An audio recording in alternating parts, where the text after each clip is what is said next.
What's going on, everyone? I just got back from Oregon where I was able to put to the test the DZO Film Vespid Prime 2 lens bundle, and I just sort of wanted to go through some of my thoughts and experience from the trip. Now, this wasn't a controlled studio test. This was a very real-world experience. We had early mornings, foggy hikes, very fast setups, and I used these lenses for more of a on-the-go scenario. All of these things that I did would either expose this gear or prove that it's actually worth having with me on these trips.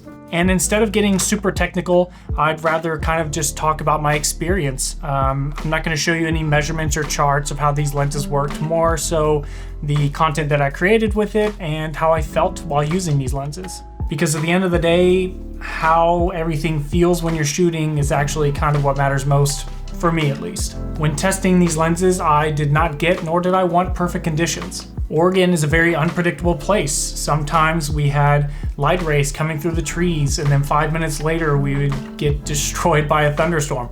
So we were really able to kind of put these things to the test in terms of their durability as well. I wanted to know, are these lenses dependable?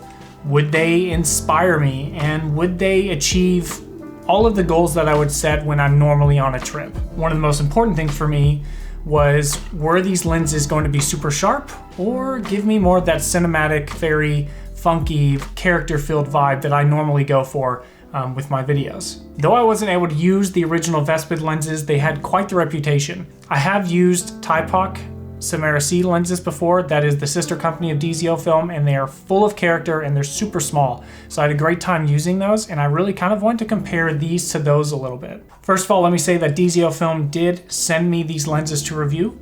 That being said, everything that you're going to hear from me is my honest experience, and that's just kind of what I'm about. This lens bundle does come with an 18mm, 24, 35, 50, 85, and 105 focal lengths. Let's talk about the build quality. First thing I noticed is that though these lenses are fairly small, they are beefy.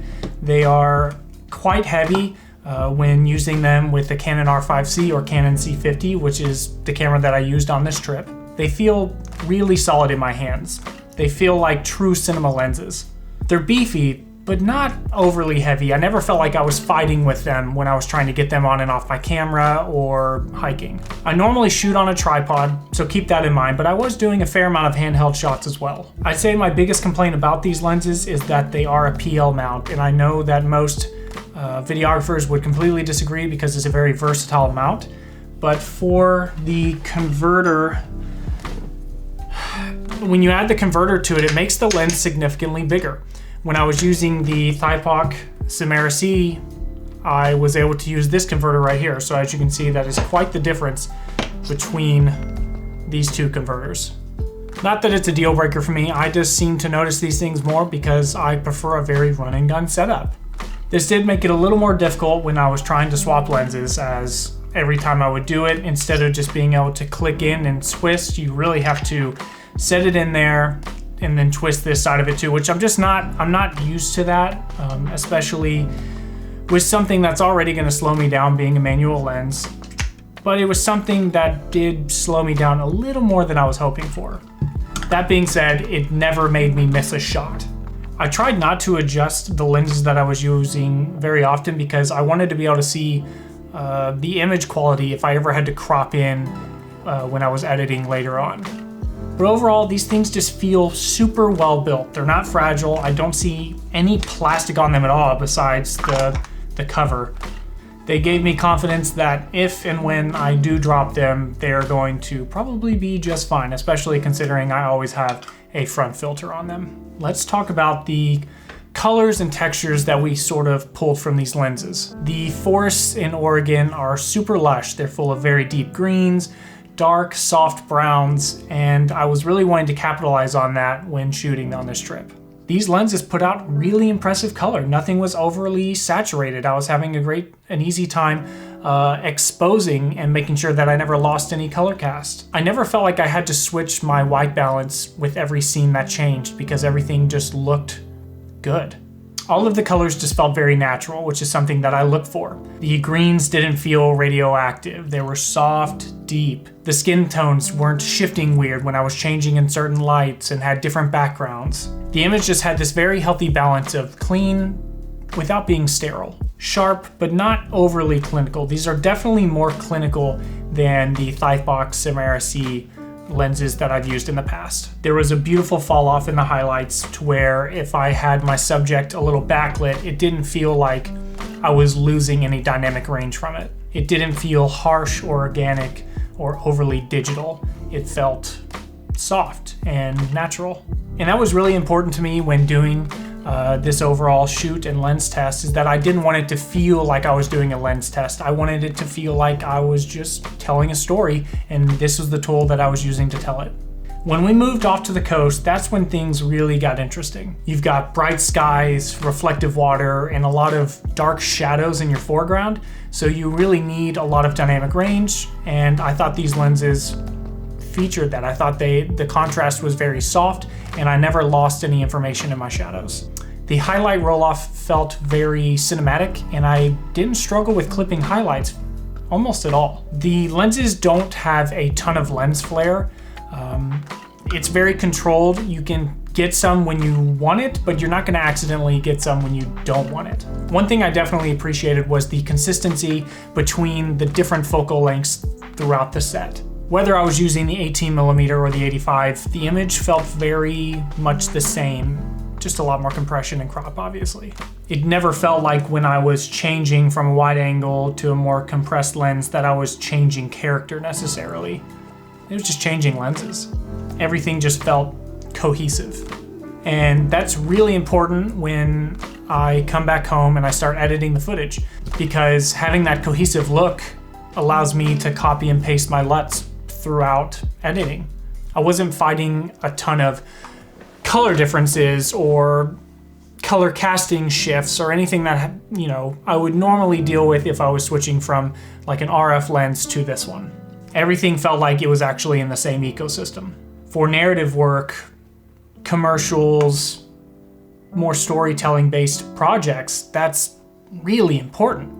You want your visual storytelling to be unified over the course of not just one video, but all of your work. One of the most important questions I had when it came to this lens set was, did it inspire creativity? Did it inspire me to go out and shoot more and create different things? There has never been a better time to be a creator in terms of having the best gear available to you at any moment.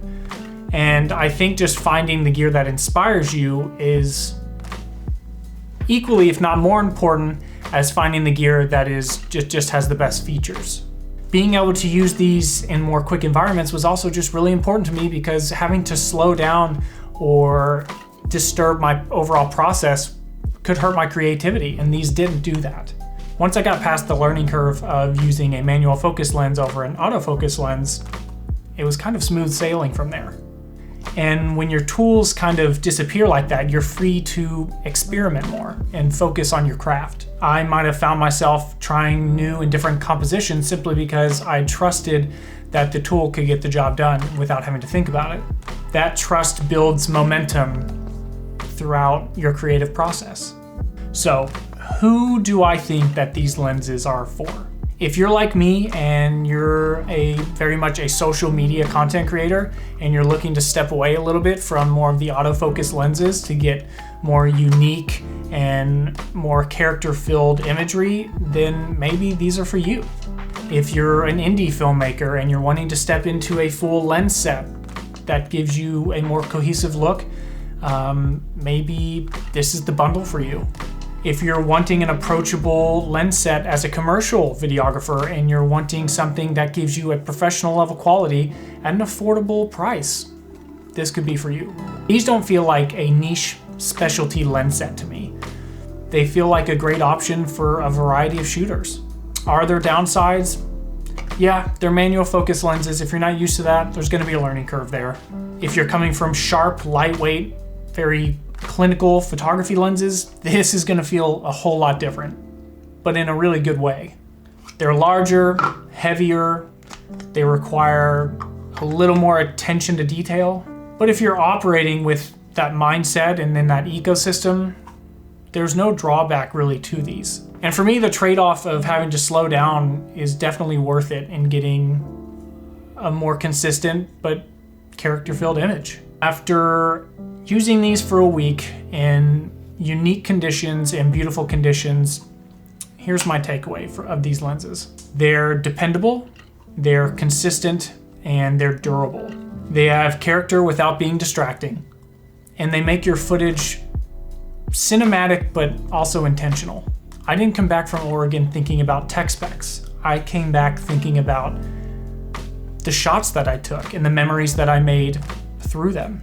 And I think that's the biggest compliment I can give to the DZO Film Vespid Prime 2 lenses. They supported my vision rather than dominating it. So if you're considering investing in a new lens bundle and you're looking for something that balances a clinical, cinematic, soft but sharp, and very durable lens set, I highly recommend looking into these. These things are really fun to use. For me, Oregon was the perfect stress test. There was unpredictable weather. I dropped one of the lenses and there's not a single scratch on it. Everything I put the lenses through, they just handled it. No drama, just performance. I'm hoping to compare the DZO film lenses to some other lenses pretty soon, but until then, I'm excited to create more content with them. If you have any questions about this lens set or my experience or any of the images or editing that I did, please drop a comment below and I'll be happy to answer as many as I can. Hopefully this helps you make a decision on buying this lens set or investing in cinema lenses in the future. As always, I appreciate you all watching and I'll see you on the next one.